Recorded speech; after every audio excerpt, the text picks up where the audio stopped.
Hi, welcome to another episode of the Monday edition of This Week with Drew. This Week with Drew.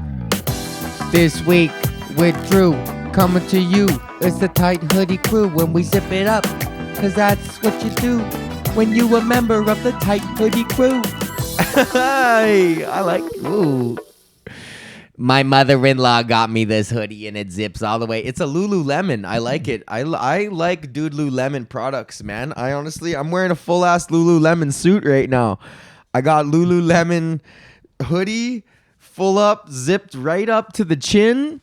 And then we're talking full-on Lululemon sweatpants with nice socks. I'm comfy right now, bro. I hope that you guys are comfy too. Thank you so much for listening or watching. And if you are listening or watching, then thank you. And it's nice that we're all here. Welcome to the show. Today on the show, we got, I'm going to do a news story because I forgot to ask a question. I debuted a news segment called What Do You Think? And then I had this music for it and everything sent in by Taryn. Shout out Taryn. A guy who listens and watches the podcast, and he sent in a theme song for me to use, and then I didn't even do the segment. So I got we're going to do the news segment. It's a co-segment of big news. So I'm going to do a big news and then ask, what do you think? And then we'll read the answers on Thursday. Okay, great. Also, how was my... Oh no, what if we did something? Zooming in on me. How was my weekend? Do you really wanna fucking know?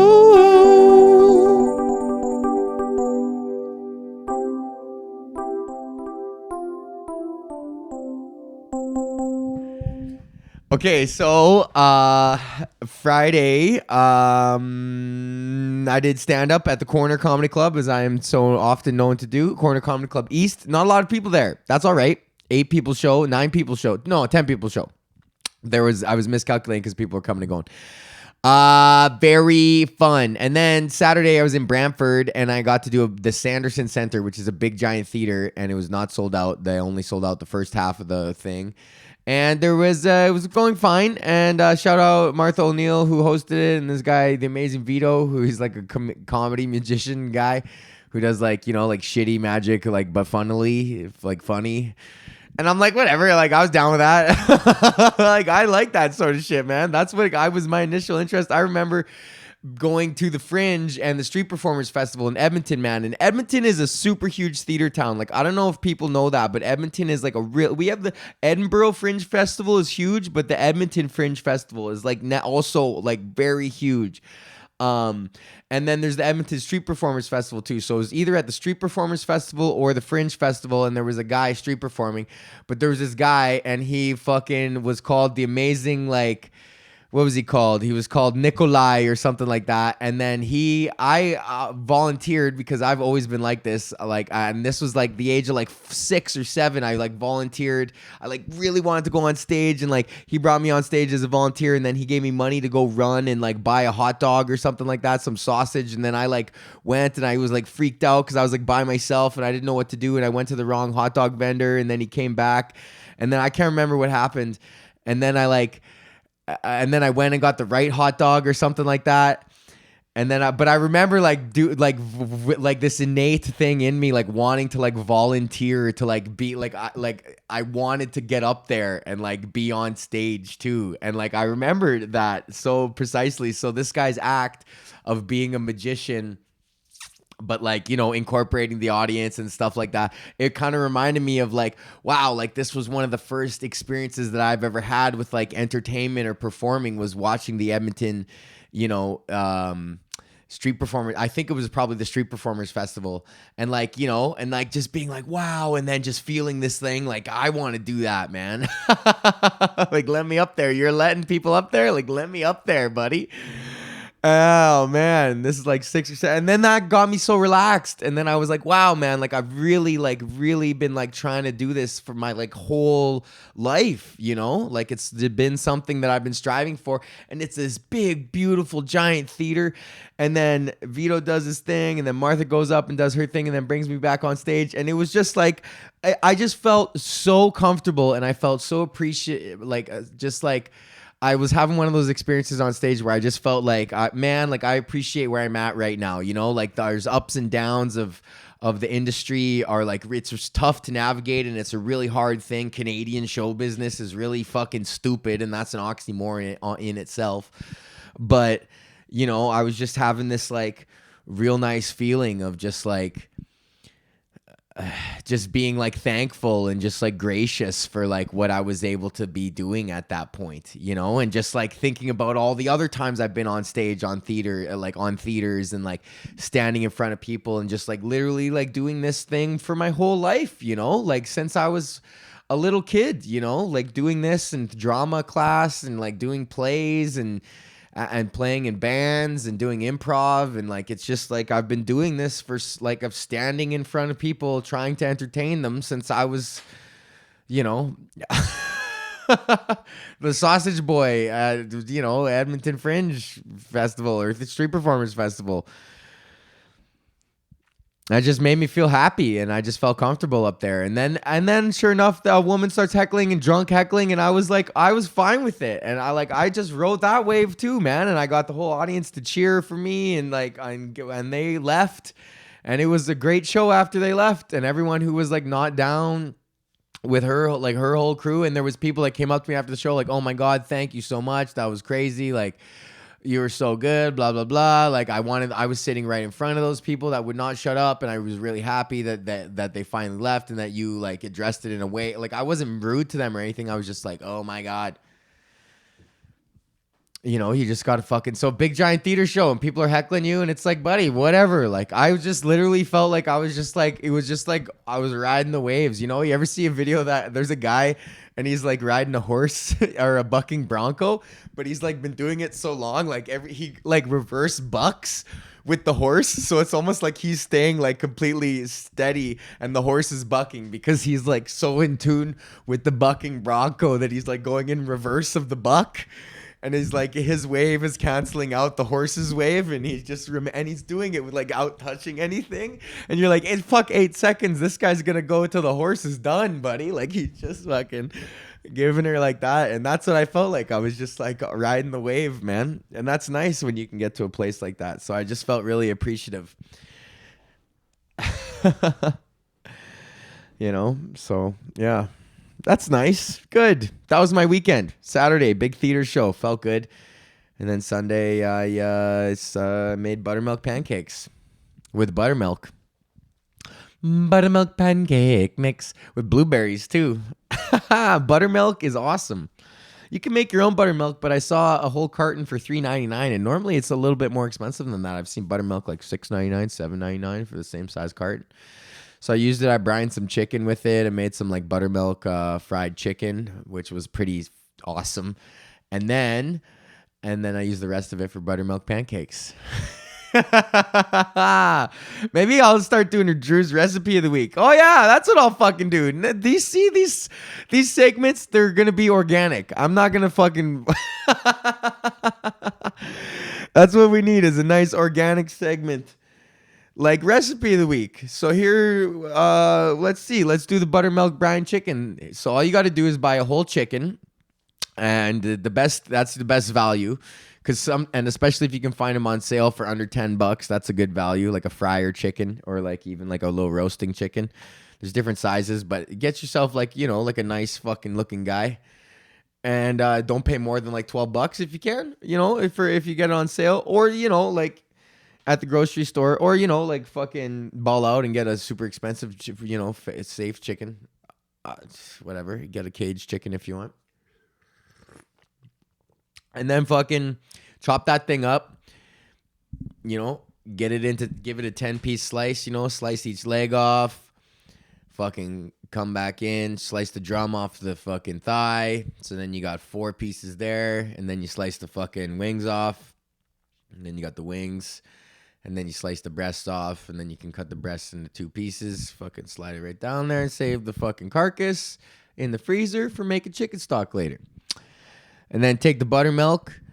And then you mix that up with some spices, you know, like smoked paprika, garlic, salt, pepper, oregano, cayenne, chili, ancho. Drop that in there in a Ziploc bag with all the chicken and the buttermilk.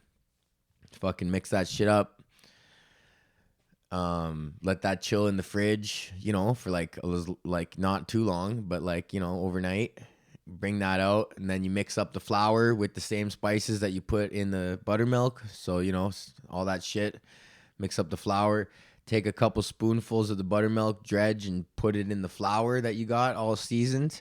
Make some nice clumpies in there, because those are the nice flavor clumpies that fry nice.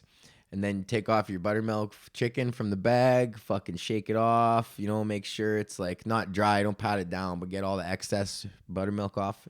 And then push that into the flour, like really mush it in there, you know, fucking smashing that shit in there. And then take that, and then make sure you got peanut oil, or like, that's the best oil to use for frying. It's the oil they use on submarines, actually, because it has such a high smoke point. And so that's good for frying, and it doesn't really impart a peanut flavor either. It's like a nice neutral oil with a very high smoke point. So then set that oil up. You want it at like 400 degrees. Get yourself a nice thermometer. And then when you drop the chicken in, it's like 375, 400. And then when you drop the chicken in, the oil should drop down to around like 325-ish. And then you kind of want to hold the oil at that temperature. Let the chicken chill. Don't touch it when you drop it in the oil for like 6-7 minutes, because the crust has to form. If you move around the fried chicken when it's not ready, then the flour and all that shit gets knocked off. You want the crust to form. 6-7 minutes, bang, flip that over. A little less on the other side, maybe 4 or 5. Keep that oil, you know, nice even temperature, 325-ish, something like that. And then get a nice crust on. And then, I forgot to say, you're supposed to preheat your oven before all this shit to 350. And then put that on a wire rack on a cookie sheet in the oven. And then bake that in the oven for like, I don't know, until the internal temperature reaches like 160, 165 degrees. And then you should be fine. And then serve that with a fucking nice, like, you can make like a nice hot like mayonnaise. You can mix fucking mayonnaise up and serve that with like a nice mayonnaise dip. Hot mayonnaise. Get some pickles going, put that on like a bun. Sick, man. That's fucking delicious sounding. Okay, moving along.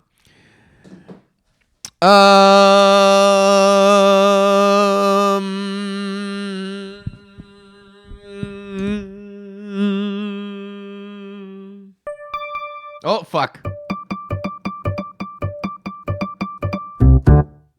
I put it on the bass sound. Time for big news with Drew. Okay, this one is also going to be segueing into what do you think?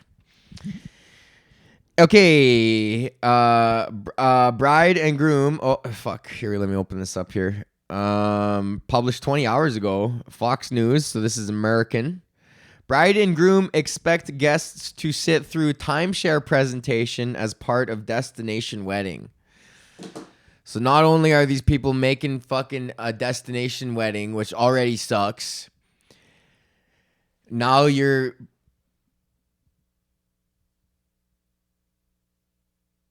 putting a fucking timeshare on top of it. Ugh.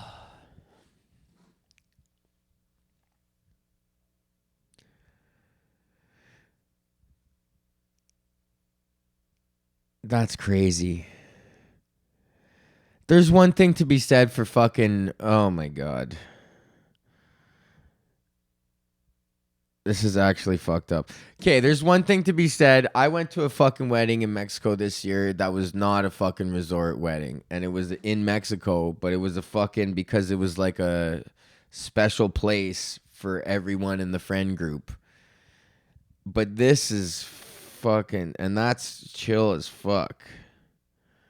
Oh my God. I didn't even read this. This is fucking brutal, man. So they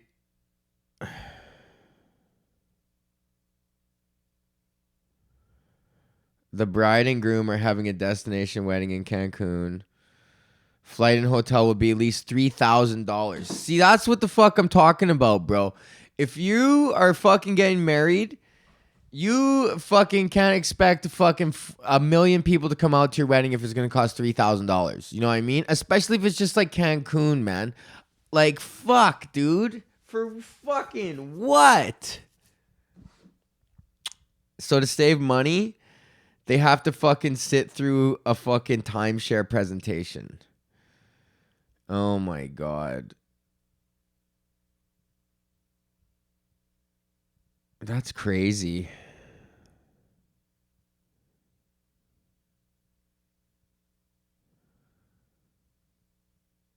Wow. That's all there really is.